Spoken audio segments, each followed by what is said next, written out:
So yan mga idol, nagising up tayo. Parang hinimatay ako saglit kanina.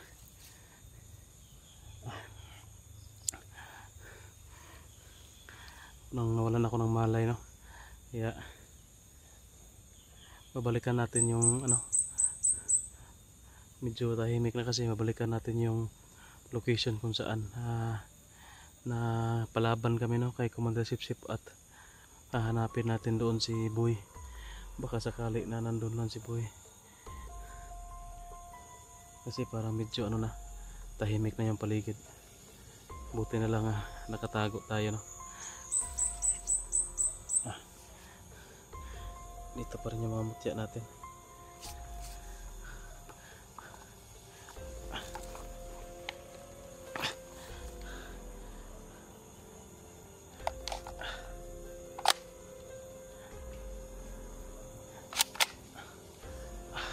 Yan. Tuloy tayo mga kalods. Aray. Babalikan natin yung location doon sa taas, kasi nandun banda yung napalaban kami ni Boy kay Commander Sipsip. Umikot lang ako doon, umikot ako dito ko dumaan, tsaka iikutan natin dito tayo dadaan. Yun sana yung plano ko, no, iikutan ko, pero bigla tayong nanghina, parang hinimatay tayo saglit. So kahit na mahina yung katawan natin dahil natamaan tayo ng mga orasyon Commander Sipsip, pipilitin pa rin natin balikan yung location. Baka nandoon si Boy.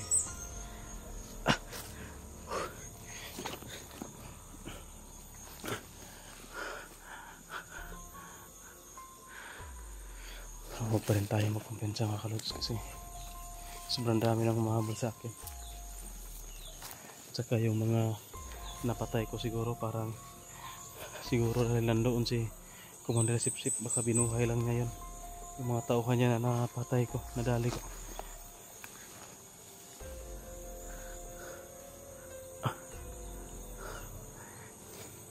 Buti na lang wala nakasunod sa akin. Kung hindi, huli din ako kasi nawalan ako ng malay saglit.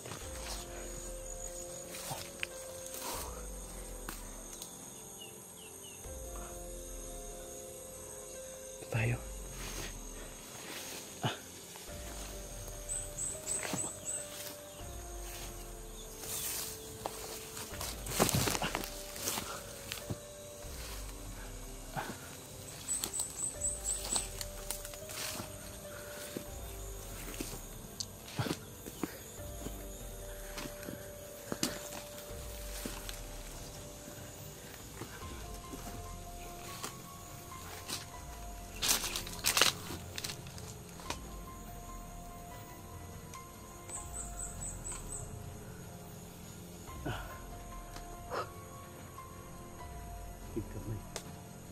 Hindi pa nga natin nakuha si Budoy.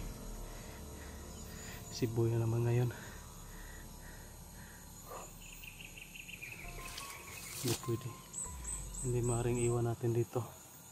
Kawawa yung mga batang yun. Pipilitin natin na mabawi yun, kahit na mahina pa yung katawan natin.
tahimik ng paligid. Pero huwag pa rin tayo magpapiyansa kapag tahimik ng likado. Kinababahala ko rito mga kaidol, baka yung location na nadalihan sa amin baka inaabangan tayo doon. Kaya masdan ko muna yung paligid, ilandahan lang muna tayo baka sakali na naabangan tayo, hindi tayo maunahan.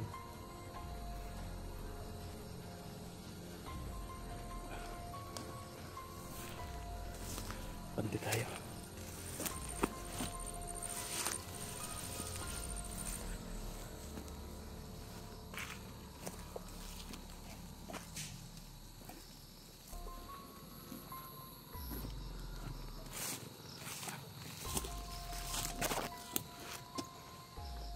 Sabi ko na nga ba, binubuhay ni Commander Sipsip yung mga tauhan niya dito. Yung nadali namin na dalawa dito, kung nakikita nyo sa last video, may dinali si Boy dito na dalawa, yun biglang nawala. Kaya sigurado ako na kinuha nila yung mga bangkay at re-ritualan yun para mabuhay ni Commander Sipsip. Pero tahimik na yung paligid. Tingnan muna natin yung nasa gupaan namin doon Commander Sipsip. Pero dandahan lang tayo, baka nandyan.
Dito kami umikot mga kaidol ni Boy. Sana walang nakaharang sa atin. Masdan lang po natin yung pinaglalabanan natin ni Commander Sipsip na yung parang inambus kami.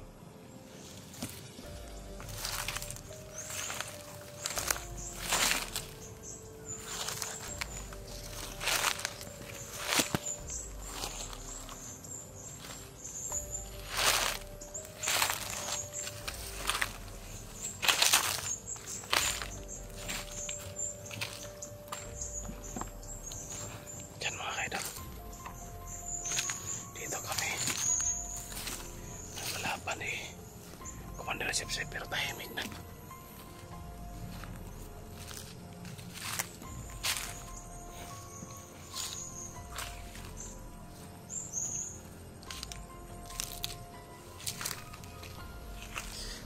So dito mga idol,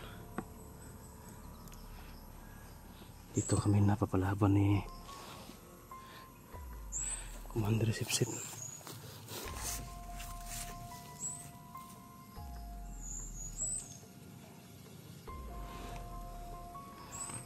Ito parang parang itinapon sa akin ni Commander Sipsip. So tahimik na ito guys, wala nang tao.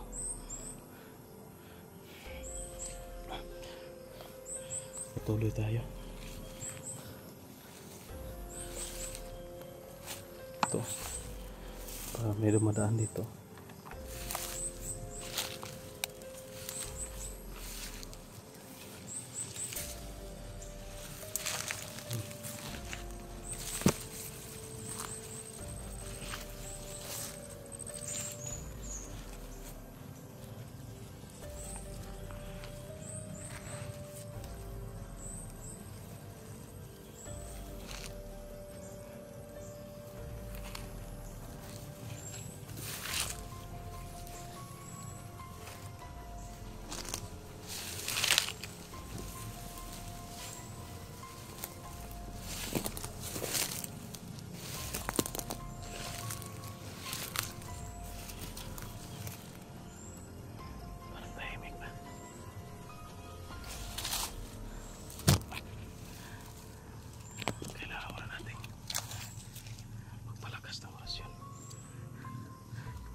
Tahimik. Tuloy tayo.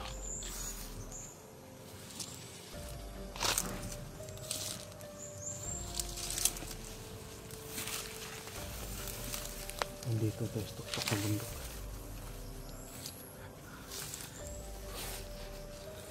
Parang may mga apak dito. Lah! Tumbler na eh. Dal-dalang boy. So yun guys, oh. Ito yung tumbler ni boy na pinadala ko sa kanya.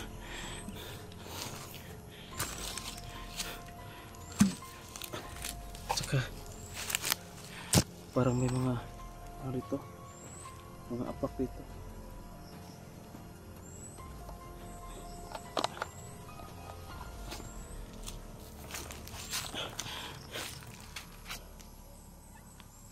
Parang may mga apak dito guys. Yan o. Baka dito siguro nandiyan si boy siguro. Parang papunta to sa ano, dating kampo, lumang kampo. Kasi doon banda sa kabilang bundok, nandun na yung kabilang kampo, yung lumang kampo ni dati ni Brad Pitt, no? Commander Pitt. Ito baka lagyan to ng lason. Ito yung kumpiyansa dito.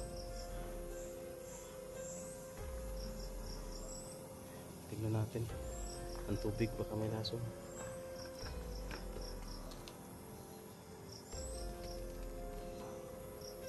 Wala, parang normal naman. Kailangan na tapos yun.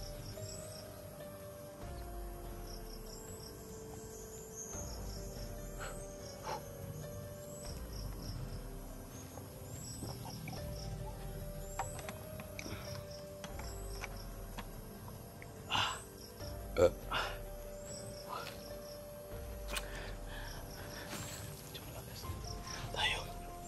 Nakakakuha na ng pagod yung pag-inom ng tubig. Baka dito nga natin nila si boy mga idol. Kasi naiwan yung ano, naiwan yung tubig ni boy. Kailangan natin itong dalhin. Punta tayo doon sa ano, baka dinala si boy doon sa lumang kampo, no? Doon sa Mount Bitay ba, yung papunta Mount Bitay sa lumang kampo.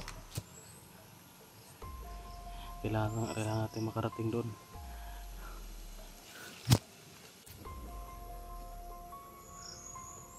Doon tayo yung ruta natin guys, papunta tayo sa Mount Bitay. Kasi parang duda ko, doon dinadala naman si ano, si boy. Baka active na ang Mount Bitay ngayon. Baka may ano na. Lah.